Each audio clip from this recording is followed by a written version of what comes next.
नेहमी नेहमी तोच पराठा खाऊन कंटाळा आला असेल, तर हा माझ्या पद्धतीचा पराठा एकदा नक्की ट्राय करा. त्यासाठी इथं मी 3 बटाटे उकडून घेतलेले आहेत. ते किसून घेतले. त्याच्यात चवीनुसार मीठ घातले, थोडीशी चिली फ्लेक्स घातले, थोडासा पिझ्झा सॉस घातला आणि हे सगळं व्यवस्थित मिक्स करून घेतलंय. त्यानंतर त्याच्यात 1 चमचा धना पावडर घातली आणि 1 चमचा जिरी पावडर घातली आहे. हे सगळं व्यवस्थित मिक्स करून घेतलंय. 1-2 मिनिटासाठी हे सगळं व्यवस्थित मिक्स केलं. नंतर मी इथं पीठ मळून ठेवलं होतं. त्याचा एक गोळा घेतलाय आणि हे व्यवस्थित लाटून घेतलं. त्याच्यात हे आपण जे सारण बनवलं होतं ते भरून घेतलंय आणि मस्त असा पराठा लाटून घेतलेला आहे. पराठा मस्त गोल असा लाटून घेतलाय. त्यानंतर मी इथं तवा गरम करायला ठेवला होता.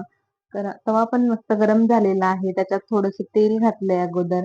नंतर मी हा पराठा तव्यामध्ये टाकलाय. मस्त असा दोन्ही साइडनी खरपूस भाजून घेतलेला आहे आणि मस्त असा टम्म फुगलेला पराठा मी बनवलेला आहे. तुम्ही पण एकदा नक्की ट्राय करा.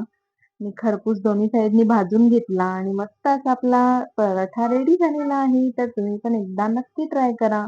असा पराठा खूप छान लागतो. आणि आपल्या चॅनलला लाईक, शेअर आणि सबस्क्राईब करायला विसरू नका. चला बाय.